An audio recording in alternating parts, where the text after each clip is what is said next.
ଏମାନଙ୍କର ଘୋଷଣା ବଡ଼, ପ୍ରତିଶ୍ରୁତି ବଡ଼ ଏବଂ ଭାଷଣବାଜି ବଡ଼। ଯେମିତି ଫମ୍ପା ମାଠିଆର ଶବ୍ଦ ବେଶୀ, ସେମିତି ଭାରତୀୟ ଜନତା ପାର୍ଟି ସରକାର, ଦିଲ୍ଲୀ ସରକାର ହେଉ, ଓଡ଼ିଶା ସରକାର ହେଉ, ଏମାନଙ୍କର କଥା ବଡ଼, କାମ ଛୋଟ। ଏବଂ ସବୁଠାରୁ ବଡ଼ ଦୁଃଖର ବିଷୟ ହେଉଛି ଡବଲ ଇଞ୍ଜିନ୍ ସରକାରର ଟ୍ରେନରେ ଆଉ ସାର ଆସୁନି। ବିଶେଷ କରି ଟ୍ରେନରେ ର୍ୟାକ୍ ଦ୍ୱାରା ସାର ଆସେ, ସାର ଆସୁନି। ଚାଷୀ ହତାଶ ଏବଂ ଏ ସରକାର ମଗାମ୍ବ ଖୁସ ଏଇଭଳି ଭାବରେ ଚାଲିଛି। ଓଡ଼ିଶାର 70% ଲୋକ ଚାଷ ଉପରେ ସିଧାସଳଖ ନିର୍ଭରଶୀଳ, କିନ୍ତୁ ଓଡ଼ିଶାର 100% ଲୋକ ଚାଷ ଯୋଗୁଁ ଉପକୃତ। ଚାଷ ନଥିଲେ କେହି ଜୀବନ ଧାରଣ କରିପାରିବେ ନାହିଁ, ଏ ହେଉଛି ସତ୍ୟ। ତେଣୁ ଚାଷ, ବିଶେଷ କରି ଖରିଫ ଋତୁରେ ଧାନ ଚାଷ ହେଉଛି ଆମ ଚାଷୀ କୂଳର ମେରୁଦଣ୍ଡ। ଆମର ବର୍ତ୍ତମାନ ଓଡ଼ିଶାରେ 39 ଲକ୍ଷ ହେକ୍ଟର ଚାଷ ଜମି ଅଛି। 62 ଲକ୍ଷ ହେକ୍ଟର ଚାଷ ଜମିରୁ 39 ଲକ୍ଷ ହେକ୍ଟରରେ ଖରିଫ ଧାନ ଚାଷ କରାଯାଉଛି। ଏବଂ ସାରର ଚାହିଦା ହେଉଛି 11,43,000 ମେଟ୍ରିକ୍ ଟନ୍। ଯଦି 39 ଲକ୍ଷ ଧାନ ହେକ୍ଟର ଜମିରେ ଧାନ କରିବାକୁ ପଡ଼ିବ, ତାହେଲେ ସାରର ଚାହିଦା ହେବ 11,43,000 ମେଟ୍ରିକ୍ ଟନ୍। ଜୁଲାଇ 17 ସୁଦ୍ଧା, ଅର୍ଥାତ୍ ଆମେ ଯେଉଁ ସମୟରେ ଆଜି ଆପଣମାନଙ୍କୁ ଆଡ୍ରେସ୍ କରୁଛୁ, 5 ଦିନ ତଳ ସୁଦ୍ଧା ଇଏ ମାତ୍ର 181,000 ମେଟ୍ରିକ୍ ଟନ୍ ସାର ସପ୍ଲାଇ କରିଥିଲେ ପ୍ୟାକ୍ସ ମାନଙ୍କୁ, ଏବଂ ପ୍ୟାକ୍ସ ମାନେ ତାକୁ ବଣ୍ଟନ କରିଛନ୍ତି ମାତ୍ର 114,000 ମେଟ୍ରିକ୍ ଟନ୍। ଯେଉଁଠି 11,43,000 ମେଟ୍ରିକ୍ ଟନ୍ ଆବଶ୍ୟକ, ସେଠି ଏମାନେ ସପ୍ଲାଇ କରିଛନ୍ତି 181,000 ମେଟ୍ରିକ୍ ଟନ୍। 1/10 ଟୋଟାଲ ସାରର।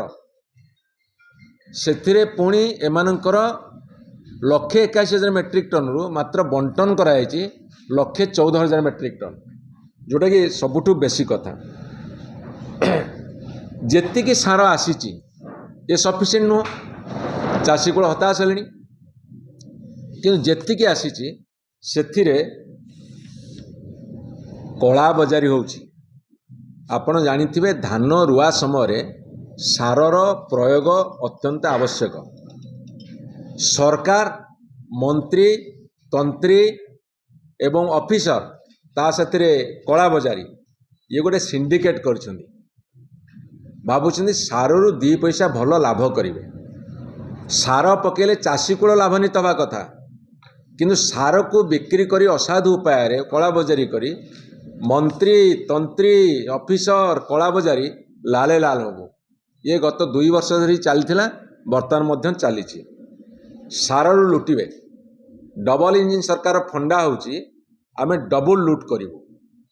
ତାର କାରଣ ହେଉଛି ଯେ ଆପଣ ଦେଖିବେ, ୟୁରିଆ ସାର ଯେତେବେଳେ 45 କେଜି ପ୍ୟାକେଟ୍ 270 ଟଙ୍କାରେ ପ୍ୟାକ୍ସ ମାନେ ବିକ୍ରି କରିବା କଥା, ସେଠି ବର୍ତ୍ତମାନ ଯିଏ ପାଇଲା, ବାହାରେ କିନ୍ତୁ 600 ଟଙ୍କାରେ ବିକ୍ରି ହେଉଛି, ଅର୍ଥାତ୍ ଡବଲ ଲୁଟ୍ ହେଉଛି। ଏବଂ ଆପଣମାନେ ଦେଖିବେ, ଚାଷୀ ରାତି ଅନିଦ୍ରା ହେଇ ବର୍ତ୍ତମାନ ଲାଇନ୍ ଦେଉଛନ୍ତି ସାର ଟିକିଏ ପାଇଁ। ଅବଶ୍ୟ ଭାରତ ସରକାର, ମୋଦି ସରକାରଙ୍କର ଅଭ୍ୟାସ ହେଲା ଯେ ଲୋକଙ୍କୁ ଲାଇନରେ ଛିଡ଼ା କରାଇବୁ। ଲାଇନରେ ଛିଡ଼ା କରିବା ତାଙ୍କର ଗୋଟେ ହେଉଛି ଚିରାଚରିତ ଅଭ୍ୟାସ। ତାଙ୍କୁ ପ୍ୟାରେଡ୍ କରାଇବୁ, ଲାଇନରେ ଛିଡ଼ା କରିବୁ ଘଣ୍ଟା ଘଣ୍ଟା ଧରିକି, ଦିନ ଧରିକି। ଏବଂ ସେଇଥିପାଇଁ ଚାଷୀ ଆଜି ଲାଇନରେ ଛିଡ଼ା ହେଇଛି। ମୁଁ ଏଠି ଆପଣଙ୍କୁ କହି ରଖେ, ଆମର ଚାହିଦା କ'ଣ, ମିଳୁଛି କ'ଣ, କେଉଁ ଭଳି ସାର ଆମେ ବ୍ୟବହାର କରୁଛୁ। ଆମର ବେଶୀ ଡିମାଣ୍ଡ ହେଉଛି ୟୁରିଆ ଆଉ DAP। ଏଇଟା ହେଉଛି ଆମର ସବୁଠୁ ବେଶୀ ଡିମାଣ୍ଡ। ଏବଂ ୟୁରିଆ ଯେଉଁ କଥା ମୁଁ କହିଲି, ସୋସାଇଟିରେ 270 ଟଙ୍କାରେ ପ୍ୟାକେଟ୍ ପିଛା ମିଳିବା କଥା, ଯେଉଁଟା 45 କେଜି। ଏମାନେ 50 କେଜି ଦେବେ କି 45 କେଜି ଦେବେ, ସେଇଟା ଦୋସରା କଥା। କିନ୍ତୁ 45 କେଜି ପ୍ୟାକେଟକୁ ବର୍ତ୍ତମାନ 270 ଟଙ୍କା ମିଳୁଛି, ବାହାରେ ସେଇଟା 600 ଟଙ୍କାରେ ବ୍ଲାକ୍ ହେଉଛି। ଏବଂ ସୋସାଇଟିରୁ ଯେ ୟୁରିଆ ସାର ନେବ, ସେଥିରେ ସେମାନେ ଟ୍ୟାଗିଂ କରିଛନ୍ତି, ନାନୋ ୟୁରିଆ, ଜିଙ୍କ୍, ତା ସାଥିରେ PDM। ନାନୋ ୟୁରିଆ, ଜିଙ୍କ୍, PDMକୁ ଟ୍ୟାଗିଂ କରିଛନ୍ତି। नानो यूरियाटा को पकेवाकू लोक राजी नुहंती कहीं जो सिंचिबे कादुआ पंख भितर पशिकी सिंचिले भल होउनी कि उत्पादन बेसी होउनी चाषी कहउछन चाषीर अनुभवटा बड़ एवं पोटास 2 वर्ष तले आपन मु कहि रखे जेतेबेले 1500 टंका थिला वर्तमान सेटा 2200 टंका बिक्री होउछि एवं कला बजार रे 2527 टंका होउछि पोटास। जदि आम वीडियो आपन को भलो लागिछि तेबे आम चैनल को लाइक शेयर और सब्सक्राइब करंतु।